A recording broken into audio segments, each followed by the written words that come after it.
¿Por qué se les ocurre hacer un documental sobre el rap? En principio porque nos gustaba. O sea, yo soy DJ, hago música de rap en Chile. Llegué acá y los primeros amigos, las primeras personas que conocí eran vinculados con la música. Vinculados con la música, con todo eso. Y además tenía la necesidad de hacer mi tesis de sociología. Ahí. Entonces era una cuestión personal, que me gusta la música, hago esa música. Y a su vez una necesidad académica que tenía que hacer la tesis de sociología. Entonces conocí a mi amigo Ciro para que me acompañara a hacer esas cosas. Además sabía que él filmaba bien, o sea, nos conocimos porque teníamos amigos en común que hacen música también y él hace videoclip y etc. Y también tenía que hacer su tesis de comunicación social. Entonces se combinaban ambos, la cuestión académica con la cosa de gusto personal. Y en ese momento también conocimos a Dayan, que es una amiga que fue con la tercera persona que hicimos el documental, que le pasaba lo mismo. Ella es de Estados Unidos, está estudiando a los afroargentinos, a los afro-latinoamericanos y a los inmigrantes africanos a través del rap. Entonces nos juntamos los tres y hicimos esta cuestión. O sea, en resumen, gusto y necesidad académica. Y eso es lo que salió. Sí, lo mismo. Nunca habíamos hecho nada, ni él ni yo habíamos hecho así, algo así. Cuando digo, empezamos a... Está acá el asunto. Empezamos a filmar...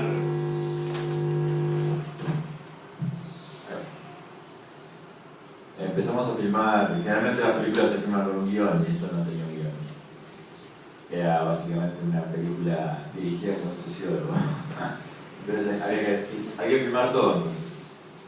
Eso era como la antiproducción, digamos. Que filmaciones siempre te dice, bueno, vamos a filmar esto, y ya está. Acá era como, había que filmar todo. Yo también en un momento ya descreía del proyecto porque estábamos filmando absolutamente todo a veces y no tenía mucho sentido. Pero bueno, después, más adelante, también dimos con gente que venía más del cine de lleno, así unos guionistas que conocimos, montajistas, pero terminaron siendo como guionistas también. Y ellos nos ayudaron de alguna manera, él ya tenía en mente temas, digamos, temáticas o grupos de raperos, pero había que ver cómo tenía sentido todo junto, digamos.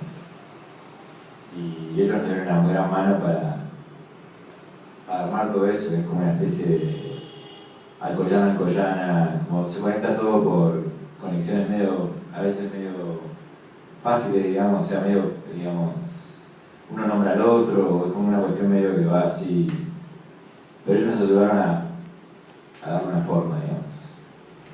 Lo que más me sorprendió es no hay nada, de hecho, prácticamente sobre el rap en conurbano, ¿no? Yo hice mi tesis doctoral sobre producción musical independiente y no aparece, es más, aparece muy pegado al conurbano en general, sobre todo estudios de lo popular, de música popular, digamos, a cumbia, rock, que es un poco el relato tradicional que se estuvo indagando en los últimos años sobre el rock chabón, o la cumbia, o incluso las orquestas infantiles, pero no el rap. En ese sentido me parece muy original la propuesta de relevar territorialmente eso, ¿no? Porque además aparece en lugares muy diferentes. Y de hecho, una de las cosas que me sorprendió cuando yo leía lo de escuchaba esta escuelita de Morón, ¿no? Yo imaginaba que era una escuela de música, de verdad, después estaba en la puerta de la escuela, ¿no? Era por eso. Porque se sentaba a bailar en la puerta de la escuela, ¿no? yo me había hecho una idea incluso más institucionalizada de lo que podía llegar a ser alguna escuelita que tal vez era alguien que daba clases de música y se terminó armando en ese lugar, y sin embargo era porque estaba en la puerta de la escuela. Eso me pareció muy curioso. Y después, una cuestión que me interesa, que también está en la película, ya metiéndome de lleno en la discusión que abre, o imaginándome la discusión, tiene que ver ya con esa cuestión acerca de lo local y lo extranjero, ¿no? Lo nacional y lo no nacional, que sería todo una cierta construcción imaginaria respecto de la vestimenta, de la importancia de una narrativa visual sobre la cuestión del suburbio norteamericano que está atravesando ciertos imaginarios respecto del rap. No sé si aparece esa tensión tan fuertemente en los músicos o si sencillamente es algo que forma parte del conjunto del fenómeno rap en su conjunto y se toma o no, y no genera mayor inconveniente. Había un cruce que ustedes hacen en el discurso de Dante Spinetta y el resto de los raperos. También tiendo a pensar que eso está atravesado por el lugar social y por la circulación que ha tenido la música de Dante Spinetta, tal vez en oposición con un rapero de Villa Zapito, ¿no? Imagino que tal vez puede venir por el lado de la ubicación, del tipo de consumo, ¿no? ¿Qué sectores consumen ese tipo de música, escuchan ese tipo de música? Imaginando que puede llegar a aparecer esa cierta crítica a una pose más yankee o más americanizada, y otra que recupera más la cuestión local, como el pibe este que decía, yo me he visto como parece un pibe chorro. Sí, yo creo que lo gringo siempre aparece mucho también desde afuera, o sea, el críticas que lo hacen la gente externa, como bueno, ahí está el payador, lo ponían ahí como criticándolos. Aparece dentro de los pibes que hacen cumbia, en un principio que hacen rock, que nos decían, no, estos son chetos, son gringos, son no sé qué, no sé cuánto. Y una tensión permanente la cuestión de lo gringo y lo extranjero. Algunos tratan de apropiárselo de una forma más activa, otros más pasiva, es como una cuestión constante.